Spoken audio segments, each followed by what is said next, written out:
Bom dia a todos, sejam todos bem-vindos novamente.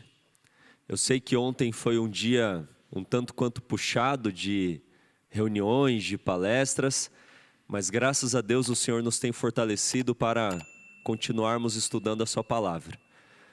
Amados, nós teremos aqui alguns minutos, são poucos, mas eu quero passear com vocês num dos livros que deve ser investigado, estudado, analisado, que é o livro do Apocalipse.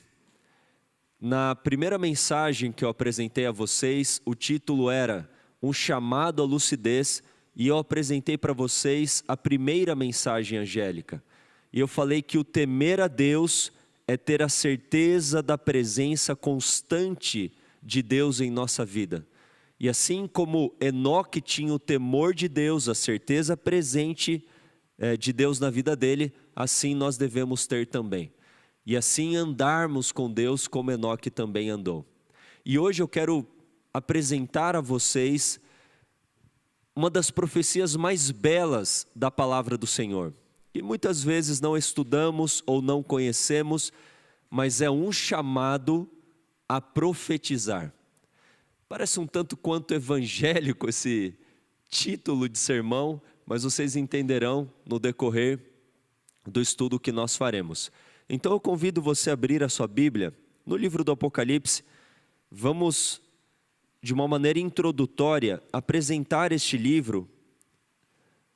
Desde o capítulo 1, eu quero apresentar o que cada capítulo comenta, o conteúdo de cada capítulo, para vocês terem uma visão um pouco mais ampla, até chegarmos ali em Apocalipse no capítulo 10, que será o foco do estudo desta manhã. Estão comigo? Abriram no livro de Apocalipse? Apocalipse no capítulo 1, nós temos principalmente a visão de Jesus glorificado. É uma introdução para aquilo que nós teremos nos capítulos 2 e 3 sobre as 7 igrejas. Jesus está no meio da sua igreja e Ele está conduzindo a sua igreja. As 7 igrejas do Apocalipse, elas representam 7 igrejas literais da época de João, porém, entretanto, também 7 períodos da igreja cristã, 7 períodos da era cristã, desde a era apostólica até os nossos dias. Está claro isso? Então nós temos no capítulo 1 uma introdução para as 7 igrejas, que também representam 7 períodos da era cristã. Se nós avançarmos então até o capítulo 4, o capítulo 4 e 5, eles apresentam uma visão agora já lá no céu, do santuário celestial, do lugar santo. É uma visão da entronização de Cristo. João vê um semelhante, num aspecto, de homem sentado no trono, tendo em sua mão direita um livrinho, um rolo, um livro selado com 7 selos. Então há um questionamento: quem é digno de tomar este livro daquele que está sentado sobre o trono, de Deus o Pai? Quem é digno de tomar a história do mundo em suas mãos? Então é visto o Cordeiro como tendo sido morto. Quem é este? Jesus Cristo. Ele morreu e ressuscitou. Ele venceu o pecado, Ele venceu a morte, Ele venceu Satanás. Então Ele é digno de tomar a história em suas mãos e levar o grande conflito ao seu término. Então Cristo toma o livro da mão daquele que está sentado sobre o trono, passa a ser o governante do universo e ter a história em suas mãos. Então, a partir do capítulo 6, nós temos a abertura dos 7 selos. O que são os 7 selos? Também fazem referência a períodos da era cristã. Então há um paralelo entre a primeira igreja e o primeiro selo, entre a segunda igreja e o segundo selo. São perspectivas diferentes do mesmo período. Entendam só. Vamos supor que este púlpito é a era cristã. Nós temos uma perspectiva de quem está sentado deste lado e uma perspectiva do mesmo objeto de quem está sentado deste outro lado. Mas o objeto é diferente? Não, porém a perspectiva é diferente. Está claro isso? Então as 7 igrejas são 7 períodos do mesmo período. Que período? Da era cristã. E os 7 selos? São 7 períodos, são 7 selos referentes também à era cristã. Está claro isso? Tudo bem? Então nós temos nos capítulos 6 e no capítulo 8, verso 1, a abertura dos 7 selos. Há então o interlúdio, que é o capítulo 7, que apresenta os 144 mil. Mas eu quero ler com vocês o 6º selo. Olha só que interessante, versículo 6, a partir do versículo 12. Capítulo 6, a partir do verso 12. Nós temos aqui o contexto da abertura do 6º selo. Então, 7 igrejas, 7 selos, desde a era apostólica até os nossos dias, desde a era apostólica até a volta de Cristo Jesus. Olha só a abertura do 6º selo, que interessante. Verso 12. Lembrando que é Jesus no controle da história deste mundo e louvado seja Deus por isso. Verso 12. E, havendo aberto o 6º selo, olhei. Prestem atenção nessas informações. E eis que houve um grande tremor de terra, e o sol tornou-se negro como saco de cilício, e a lua tornou-se como sangue. E as estrelas do céu caíram sobre a terra, como quando a figueira lança de si os seus figos verdes, abalada por um vento forte.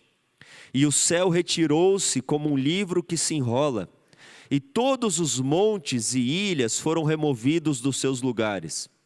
E os reis da terra, e os grandes, e os ricos, e os tribunos, e os poderosos, e todo servo e todo livre, se esconderam nas cavernas e nas rochas das montanhas, e diziam aos montes e aos rochedos: caí sobre nós, e escondei-nos do rosto daquele que está sentado sobre o trono, e da ira do Cordeiro, porque é vindo o grande dia da sua ira, e quem poderá subsistir? Então nós temos aqui na abertura do 6º selo, claramente sinais da vinda de Cristo se cumprindo.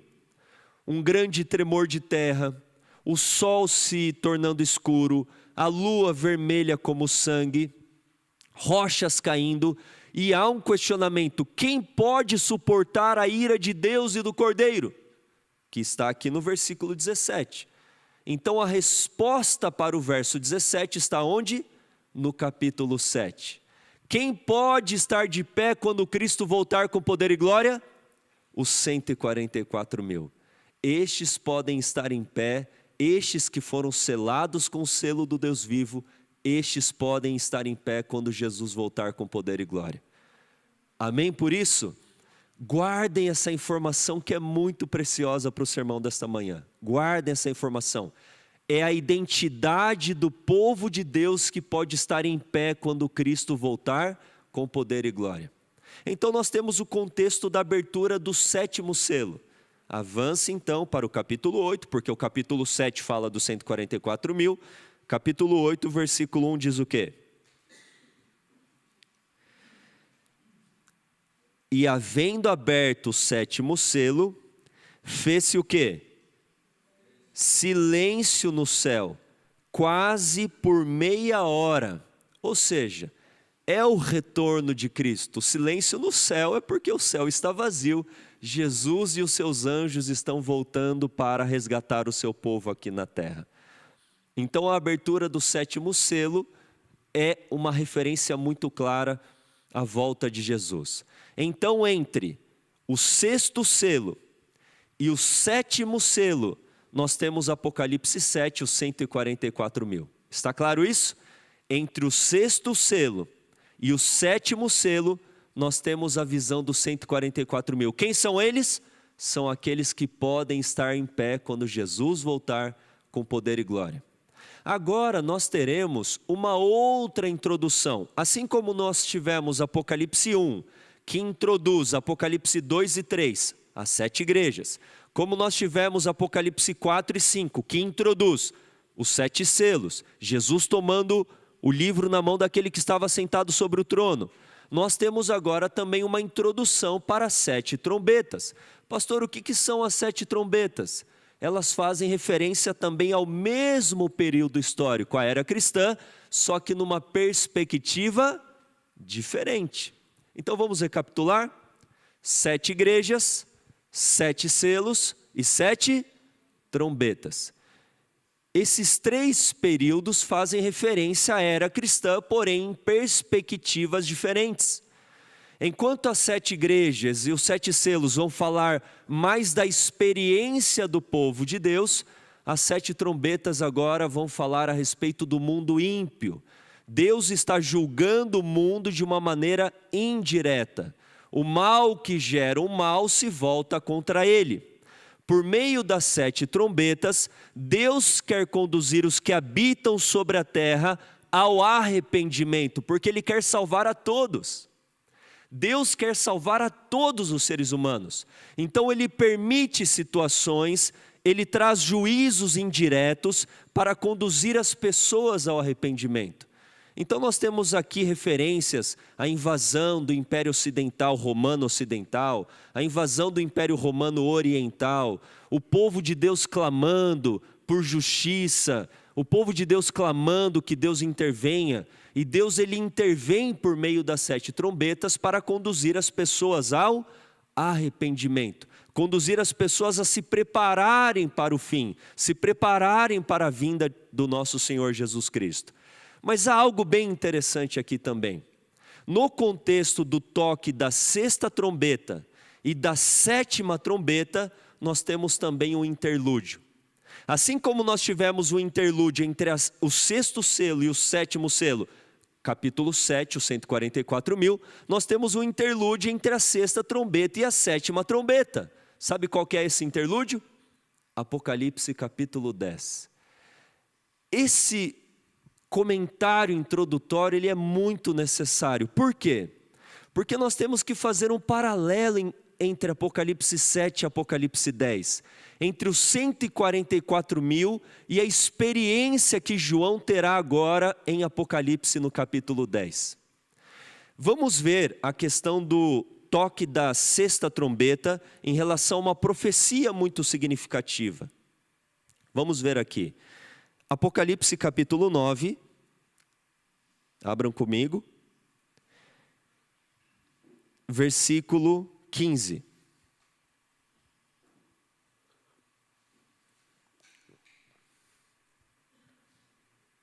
Estão comigo? Apocalipse capítulo 9, versículo 15. Aqui estamos no contexto do toque da 6ª trombeta. Olha só isso que interessante. Vamos ler os versos 14 e 15, que ficará um pouquinho mais contextualizado. Diz assim: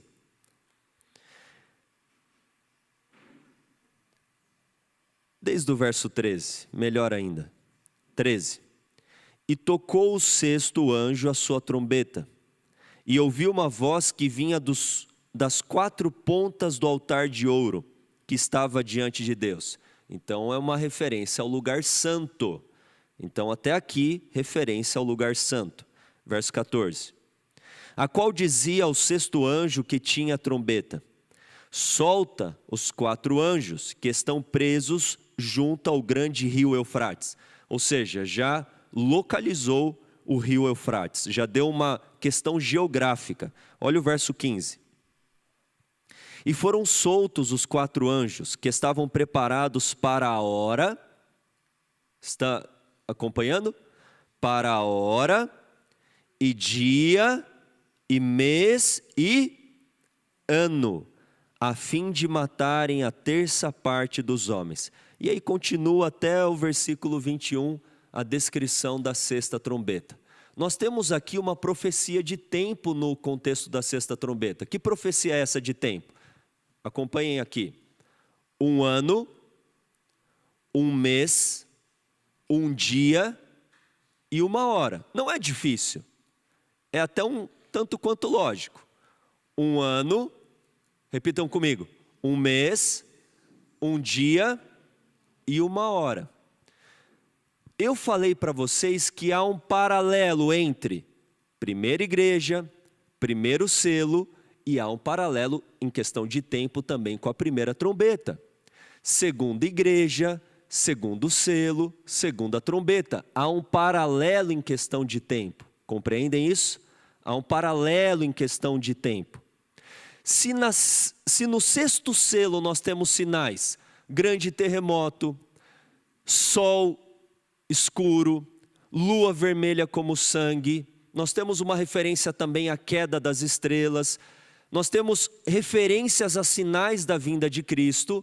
Esta profecia da sexta trombeta também está situada no tempo do fim.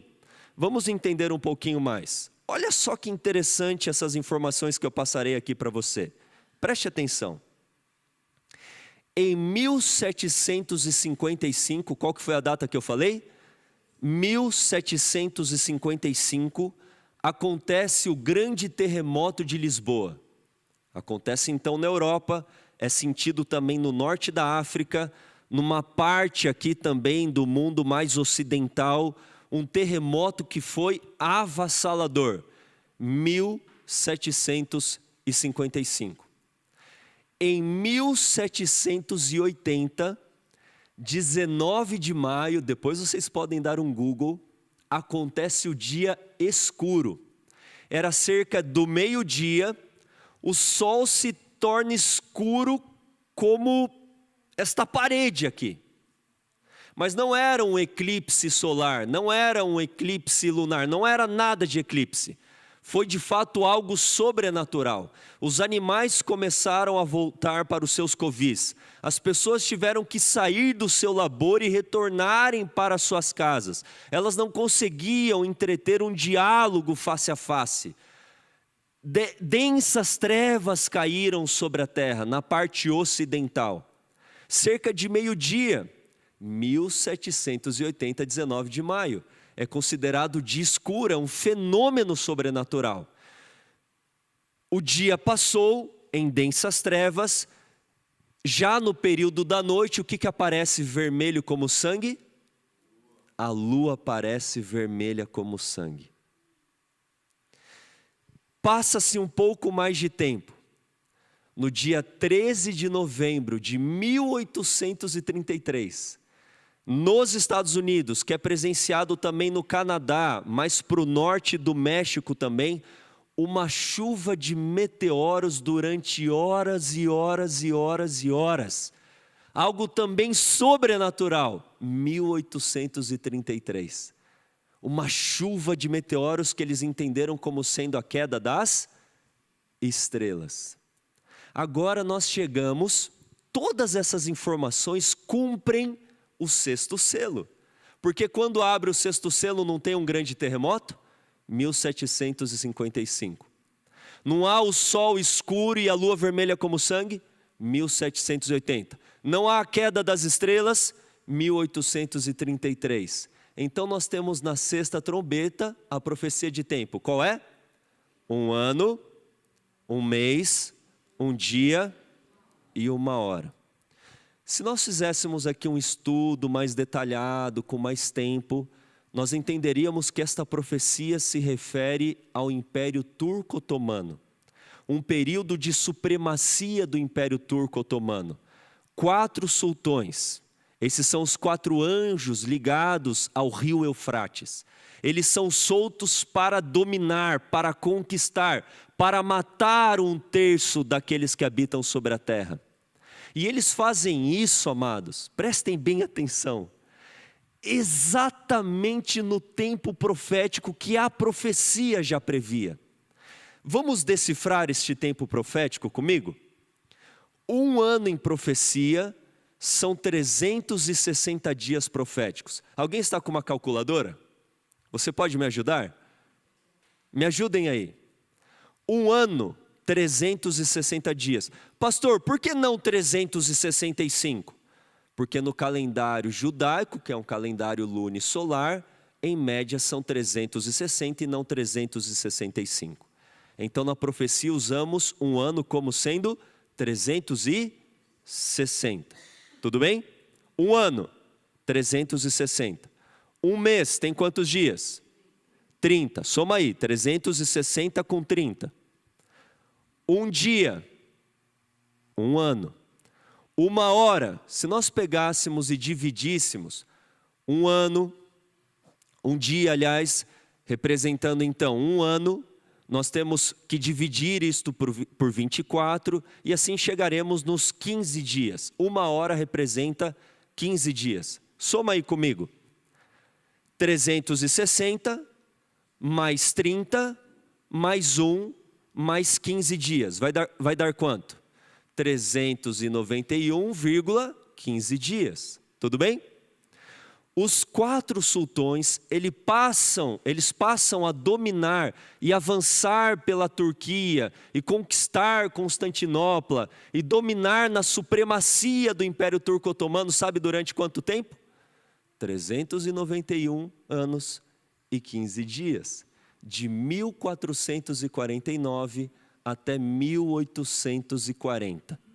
Guardem essa data. Qual é a data? 1840. Por quê? Nesta data, e vocês têm que agora lembrar, juntamente comigo, algumas datinhas importantes que eu mencionei no primeiro sermão. Em 1816, um homem chamado Guilherme Miller começa a estudar as profecias bíblicas.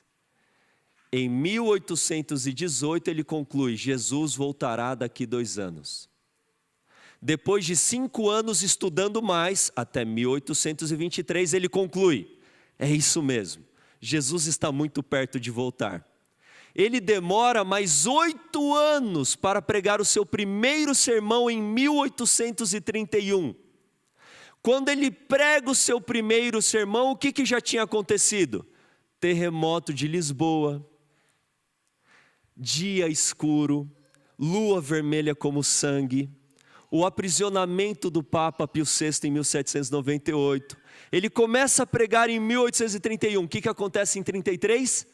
A queda das estrelas. Então há um homem, queridos, que se une ao movimento milerita, chamado Josias Litt. Ele foi um milerita. Ele se uniu ao movimento milerita, ele, de uma maneira muito expressiva na imprensa, na literatura, nos jornais, ele divulgou o milerismo, ele foi uma figura muito relevante, Josias Litt. E ele falou assim, cerca ali de 1837, o movimento milerita estava avançando, estava conquistando adeptos de diversas denominações. Em 1837, Josias Litt raciocinou assim: eu vou pegar os métodos de interpretação profética de Miller e vou analisar o toque da sexta trombeta, este período de 1 ano, 1 mês, 1 dia e 1 hora, 391 anos e 15 dias.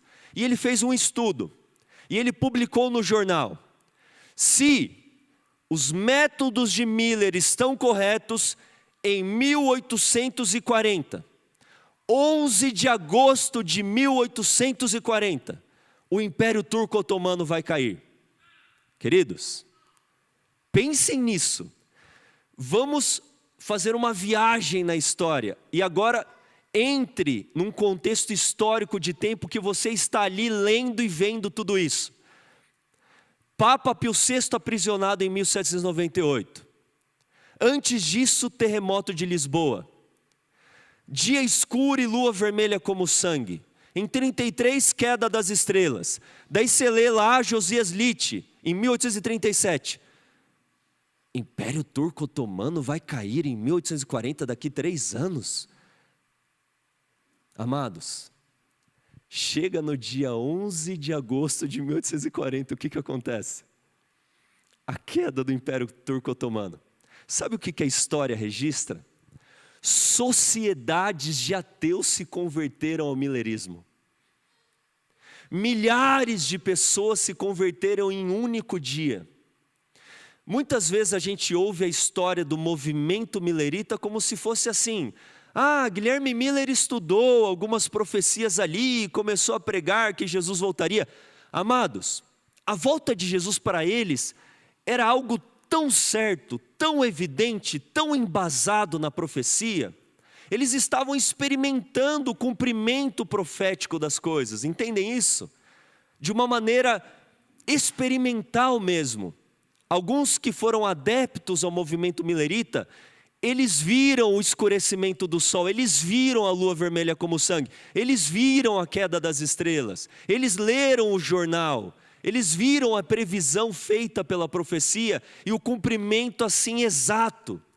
Ellen White fala no livro Grande Conflito: esta profecia da sexta trombeta teve um exato e notável cumprimento. Amados, você pode falar: pastor, quantas datas, né? Quantas informações, para que serve tudo isso, memorizar tudo isso? Amados, sabe para que serve a profecia?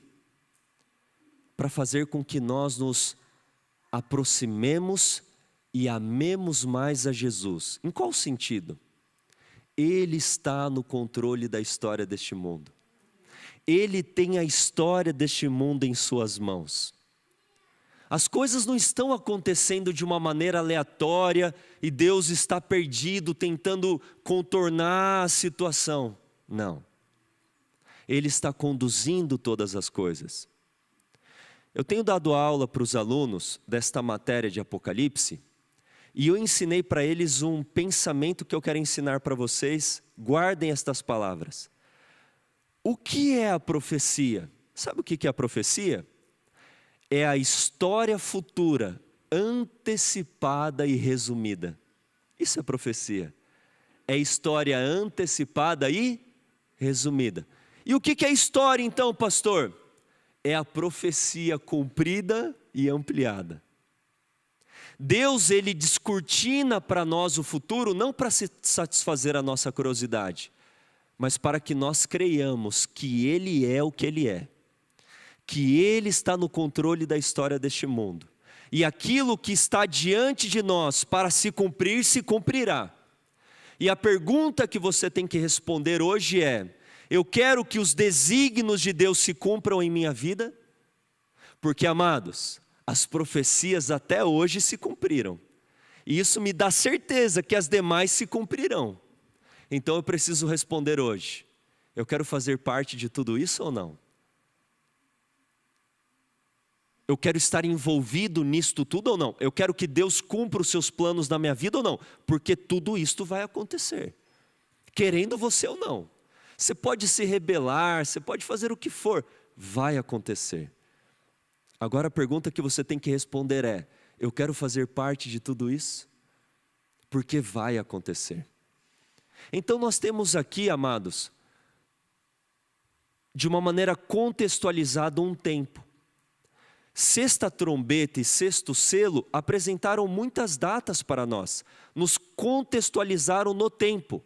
1840, queda do Império Turco Otomano. Então nós temos o Apocalipse capítulo 10, que vem falando do movimento milerita. Vamos comigo em Apocalipse no capítulo 10.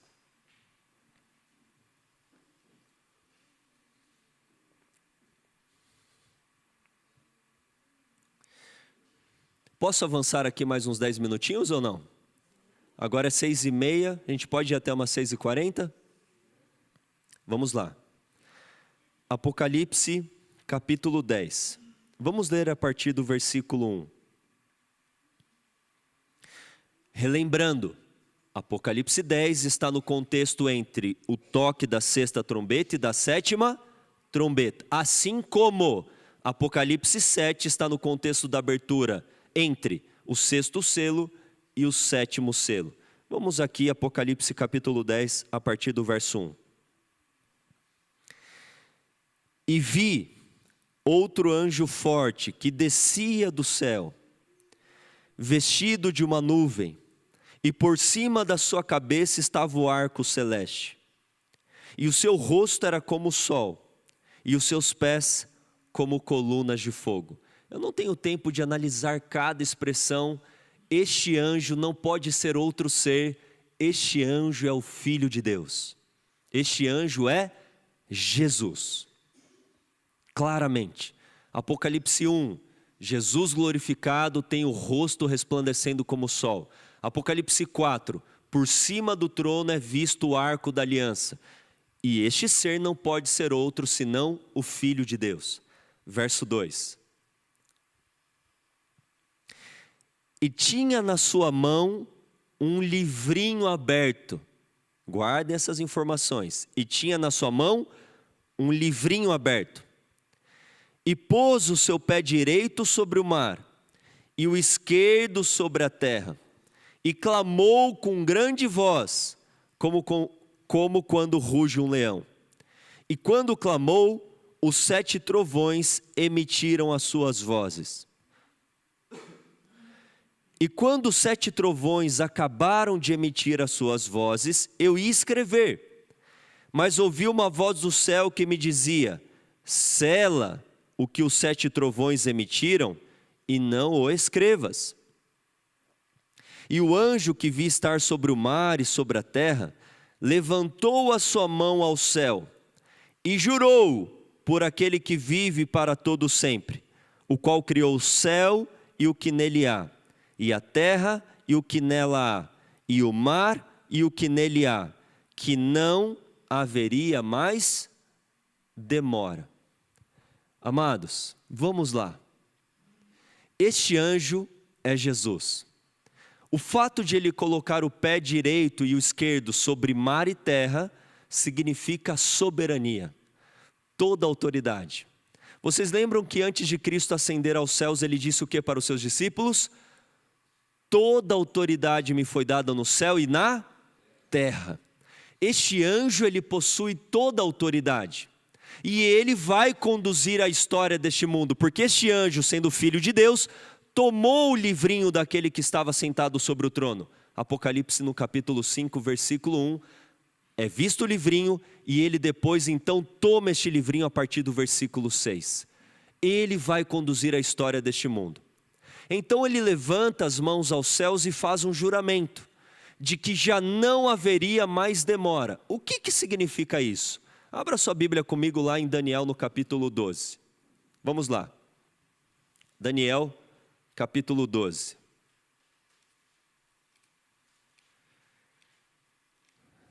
Vamos entender o juramento deste anjo.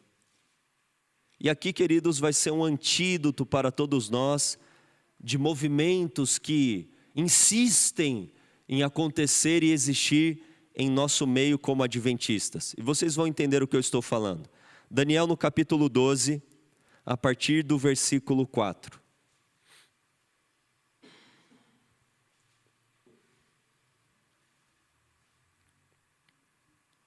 Acharam? Amém? Daniel 12, verso 4.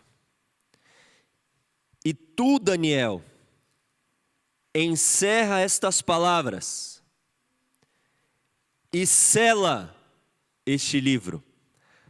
Fecha este livro até ao fim do tempo. Muitos correrão de uma parte para outra, e o conhecimento se multiplicará. Ei, Daniel ficou tão intrigado em relação a algumas visões, que ele quis saber mais.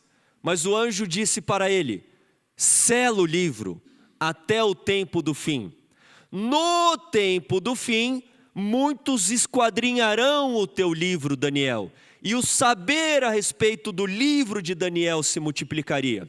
Alguns usam Daniel 12:4 para falar do avanço tecnológico, de aviões, internet, smartphones, mas essa não é uma interpretação do texto, essa é uma aplicação do texto. O texto está falando que no tempo do fim, o saber do livro de Daniel se multiplicaria. E que até o tempo do fim, algumas profecias de Daniel estariam o quê? Seladas. Vocês lembram que lá em Apocalipse 10, aquele ser tem um livrinho aberto? Que livro é esse? Que livro é esse que está aberto? É o livrinho de Daniel. E por quê? Olha só, verso 5. Então eu, Daniel, olhei, e eis que estavam em pé outros dois, um deste lado, à beira do rio, e o outro do outro lado, à beira do rio. Verso 6. E ele disse ao homem vestido de linho que estava sobre as águas do rio: quando será o fim destas maravilhas? Quando começará o tempo do fim? Quando o livro de Daniel será esquadrinhado? Quando? Quando? Olha o verso 7. Olha agora. E ouviu o homem vestido de linho, que estava sobre as águas do rio, o qual levantou ao céu a sua mão direita e a sua mão esquerda, e jurou. Olha só a semelhança entre Daniel 12 e Apocalipse 10. E jurou, por aquele que vive eternamente, que isso seria para um tempo, tempos e metade de um tempo. E quando tiverem acabado de espalhar o poder do povo santo, todas estas coisas serão cumpridas. Que coisas serão essas? O livro de Daniel ser esquadrinhado, o saber do livro de Daniel se multiplicar. Foi um juramento que este ser fez. Que ser é este em Daniel 12? Jesus. Que ser é aquele em Apocalipse 10? Jesus. Nós temos dois juramentos. Primeiro juramento em Daniel 12. Estas coisas todas se cumprirão depois de um tempo, tempos e metade de um tempo. Outro juramento em Apocalipse 10. Já não haverá mais demora. Qual que é a relação entre essas duas coisas? Vem comigo aqui. Um tempo, tempos e metade de um tempo. Na profecia, é o período profético dos 3 anos e meio, dos 1260 dias, dos 1260 anos, que começa em 538 e vai até 1798. Por isso que nós entendemos que o tempo do fim começa em 1798. O que aconteceria a partir de 1798? O livro de Daniel seria descelado, ele seria esquadrinhado e o saber do livro de Daniel se multiplicaria. Ei, quando que Guilherme Miller começou a estudar as profecias? 1816, 18 anos após o livro de Daniel ter sido descelado. Às vezes eu ouço de alguns adventistas: eu queria tanto fazer parte de um cumprimento profético. Ei, hoje, agora nós somos um cumprimento profético. Estamos em 2024, 1798, passou faz tempo, já começou o tempo do fim. O que nós estamos fazendo aqui de manhã? Fala para mim. Esquadrinhando o livro de Daniel. E o saber em nossa mente do livro de Daniel está o quê? Se multiplicando. A ciência está se multiplicando em nossa mente do livro de Daniel.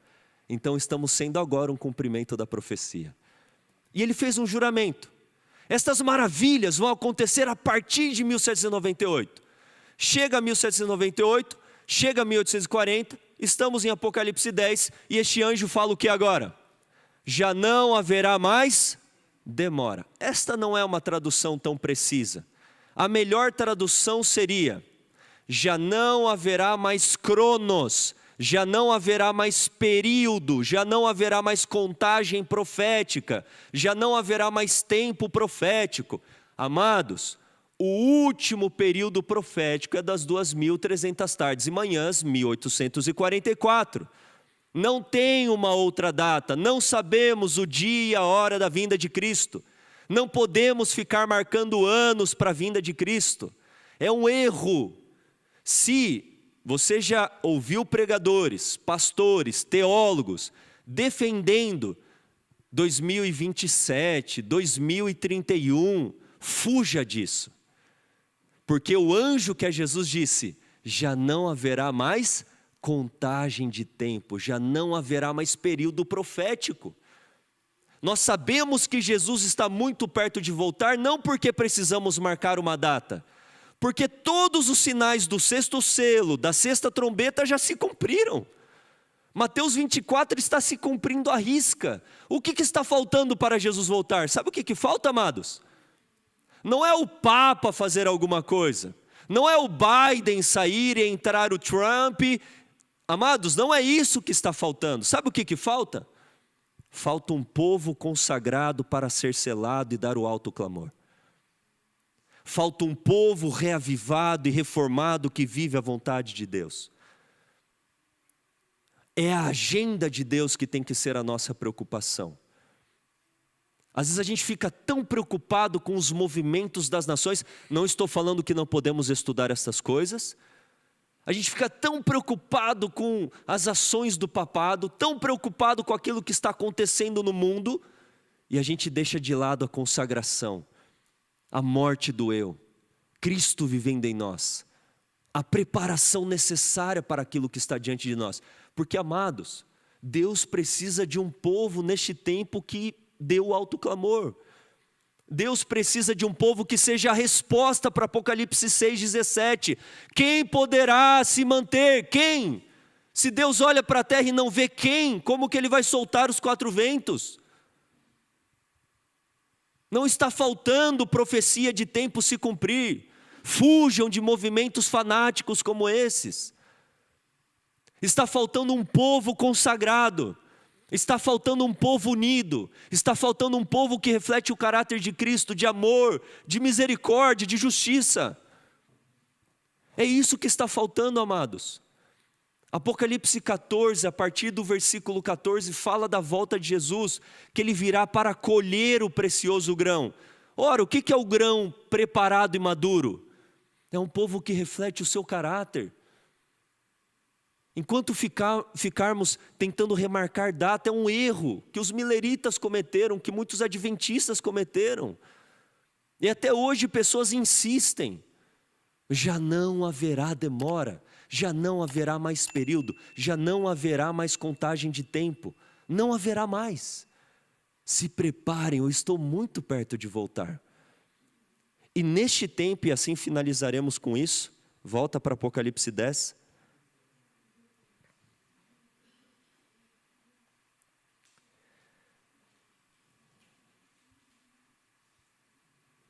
Verso 7. Vamos ler do 7 a 11.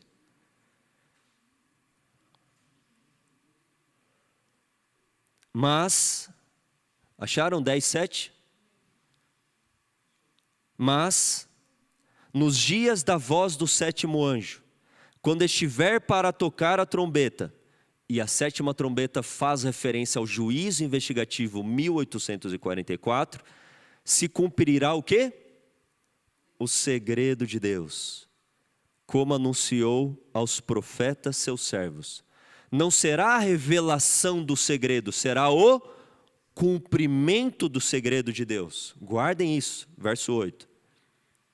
E a voz que eu do céu tinha ouvido, tornou a falar comigo e disse: vai, e toma o livrinho aberto, o livrinho de Daniel, da mão do anjo que está em pé sobre o mar e sobre a terra. E fui ao anjo dizendo-lhe: dá-me o livrinho. E ele disse-me: toma-o e come-o, estude-o, esquadrinhe-o. E ele fará amargo o teu ventre, mas na tua boca será doce como o mel. Jesus voltará, Jesus voltará. A terra é o santuário, Jesus voltará. Mas Jesus não voltou e foi o quê? Amargo. Ah, como foi doce, amados. Ei, eles vendiam as suas propriedades.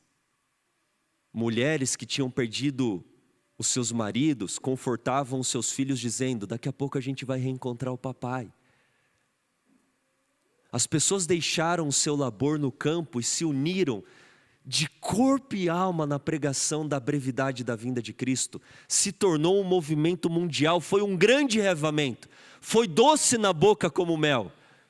Esperança. A grande esperança do cristão, a volta de Jesus, mas foi amargo ao estômago o grande desapontamento.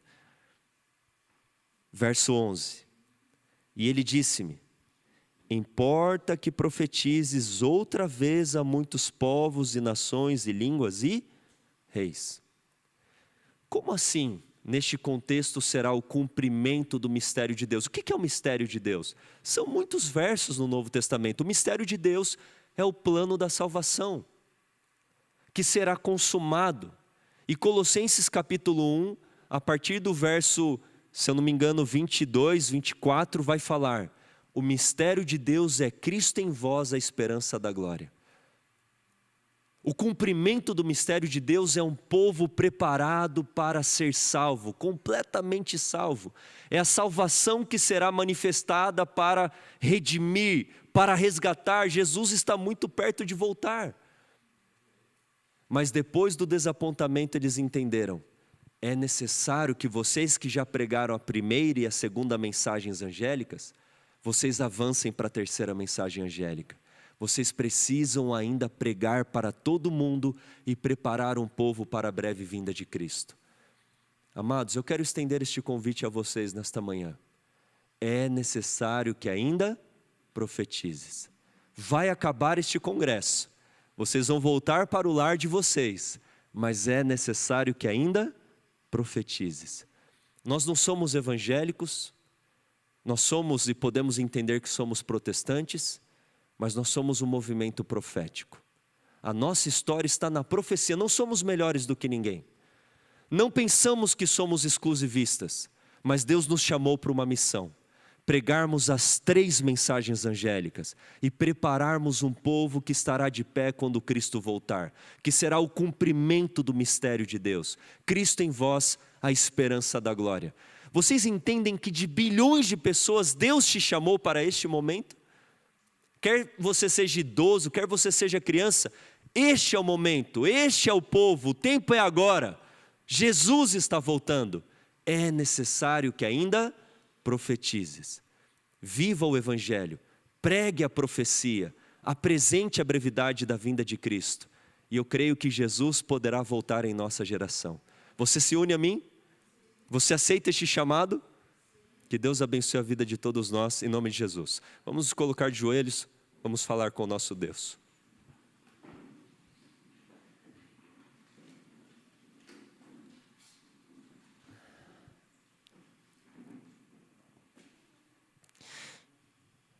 Pai Celestial, em nome de Jesus, Senhor, nós te somos gratos pelo chamado que Tu tens para nós. Somos os piores dos pecadores, Senhor,